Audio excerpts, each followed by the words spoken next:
प्यारे बच्चों नमस्कार।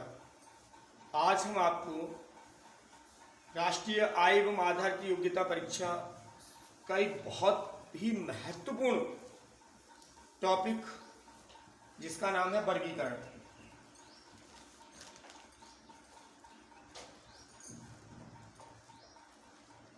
अंग्रेजी में इसे क्लासिफिकेशन कहते हैं। इसके बारे में चर्चा करेंगे। इस अध्याय के अंतर्गत आपसे 10 या 12 प्रश्न पूछे जाते हैं। गत वर्षों के अंदर 10 या 12 प्रश्न पूछे गए हैं। वर्गीकरण क्या है? आपको 4 विकल्प दिए गए होंगे।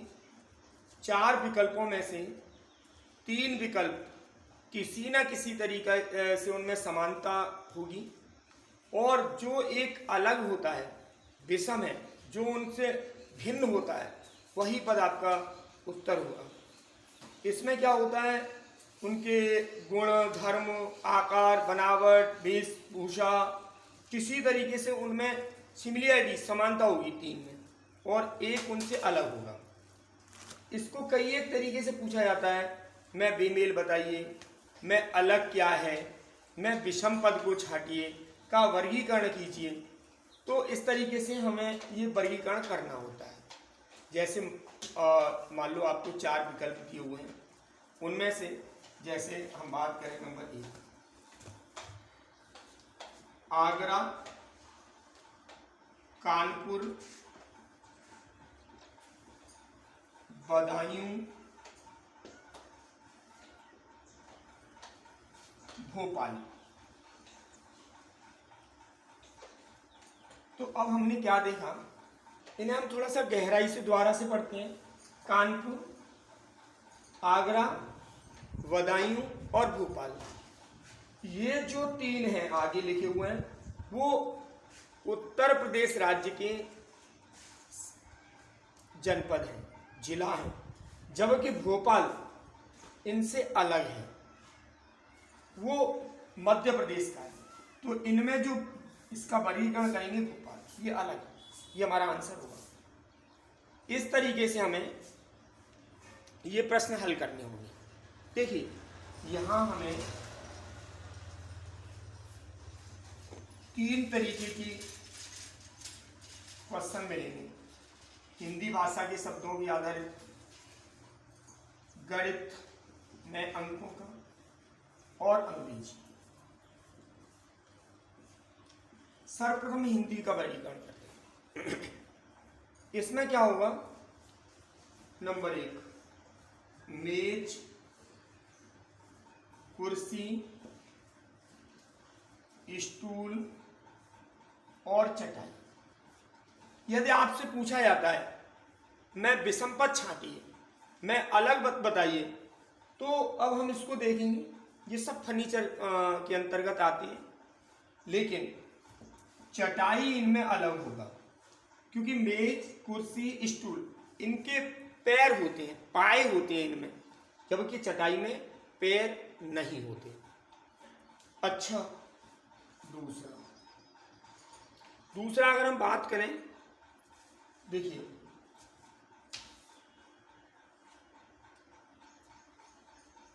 गाजर, टमाटर, आलू, प्याज। अब हमें पूछा गया है, बताइए इनमें विषम पद कौन सा है। तो हमें पता है टमाटर, आलू और प्याज ये जमीन के अंदर उगते हैं, जबकि गाजर, आलू, प्याज ये जमीन के अंदर उगते हैं, जबकि टमाटर पौधे पर, जमीन के ऊपर उगता है।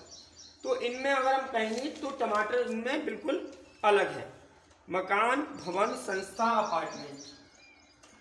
मकान, भवन, संस्था,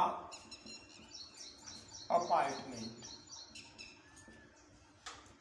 अगर हम इनमें इनका वर्गीकरण करेंगे, मकान, भवन और अपार्टमेंट, ये व्यक्ति के अपने निजी होते हैं, स्वयं के होते हैं। अगर हम किसी को अनुमति देंगे तो वो हमारे मकान में प्रवेश करेगा, हमारे भवन में या हमारे अपार्टमेंट में, और अगर हम किसी को अनुमति नहीं देंगे तो वो वहाँ प्रवेश नहीं करेगा।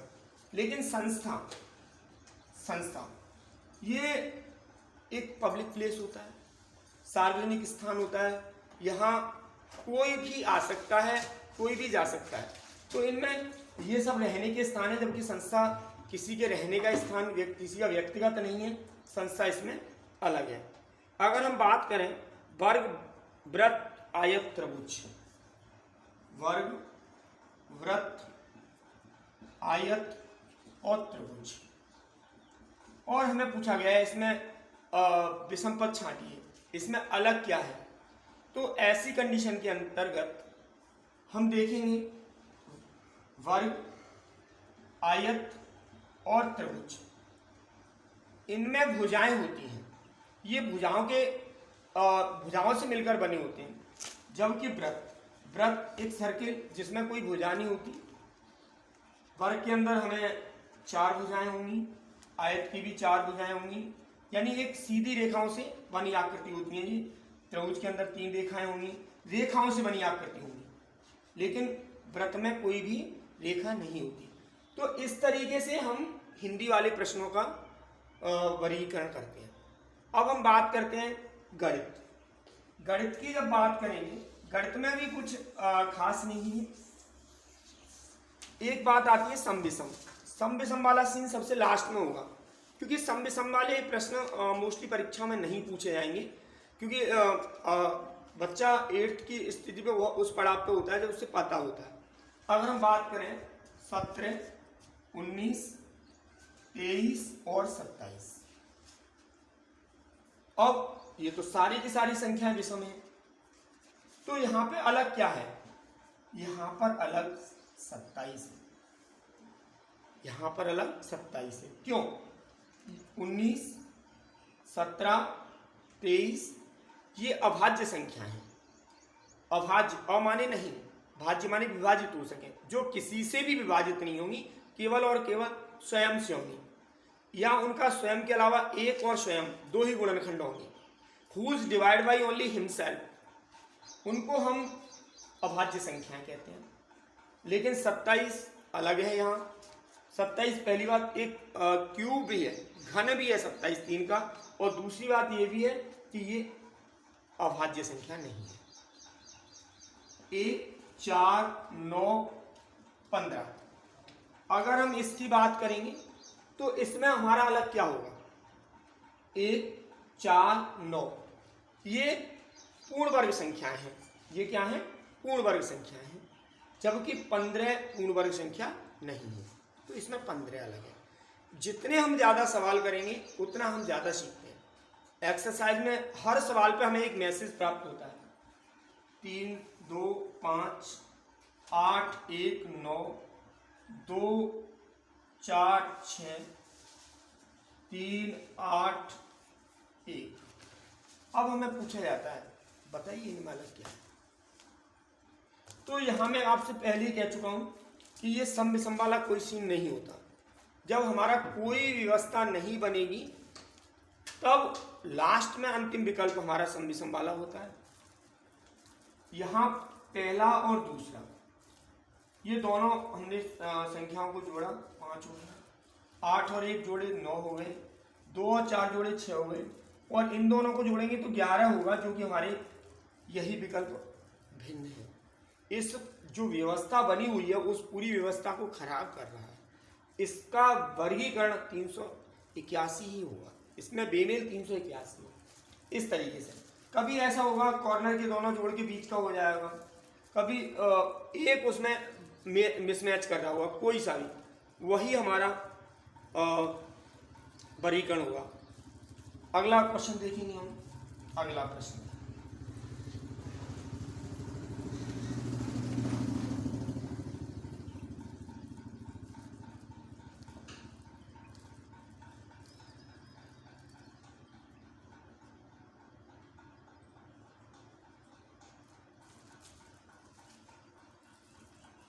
अब यहां पर क्या है, 5 गुणा 3 5 3 8 गुणा 4 8 चौका 32, 6 गुणा 3 6 तिया 18, 8 गुणा 2 8 दूनी 16। तो ये हमने देखा हमारी जो व्यवस्था है, हमारी जो पूरी व्यवस्था को इसने खराब कर दिया। तो यहाँ ये विषम पद है। इस तरीके से हम गणित के प्रश्नों को हल करेंगे। घन संख्याएं होंगी, पूर्ण घन संख्याएं होंगी, पूर्ण वर्ग संख्याएं होंगी। कोई संख्या 3 से विभाजित है वो 3 से विभाजित नहीं होगी, कोई 4 से विभाजित है, यानी किसी न किसी तरीके से एक पद उसमें अलग होगा, वही हमें चुनना होगा, वही हमारा उत्तर होगा। अगली अगर हम बात करें तो अब हम अंतिम पड़ाव और अंग्रेजी के प्रश्नों में क्या होगा, HKNM।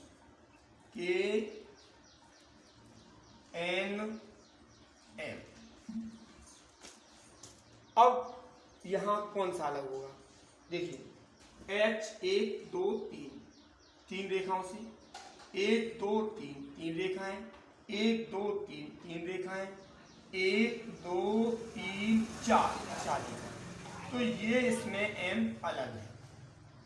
यहाँ मोस्टली हम क्या करेंगे, अंग्रेजी वर्णमाला की अक्षरों का क्रम याद करेंगे, क्रमांक संख्या याद करेंगे, उनके बीच में जो गैपिंग होगा वो बराबर होगा। एक ही पद ऐसा होगा जो उसमें नहीं आ रहा होगा और वही पद हमारा अलग होगा। जैसे अगर हम बात करें AB MN PQ SU, तो ये क्रमागत अक्षर, ये क्रमागत, लेकिन यहाँ ST होना चाहिए।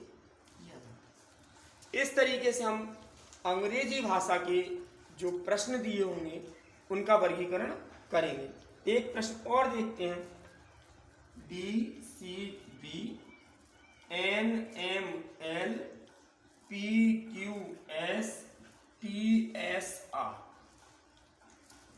BCD, कोई अक्षर छूटा नहीं है दाएं से बाएं क्रम पर। LMN, कोई अक्षर छूटा नहीं है दाएं से बाईं ओर। RST, कोई अक्षर छूटा नहीं है दाएं से बाईं ओर। यहाँ बाएं से दाएं हो रहा है, उसमें भी PQR होना चाहिए, यहाँ S हो रखा है, तो ये हमारा गलत है। तो ये एक सामान्य जानकारी थी हमारी वर्गीकरण की। बाद बाकी अगला आप विस्तृत NMMS का पूरा सॉल्व पेपर, अनसॉल्व पेपर और अभ्यास प्रश्न हम अगले उसमें देखेंगे वीडियोज में। तब तक के लिए धन्यवाद। All the best. Thank you.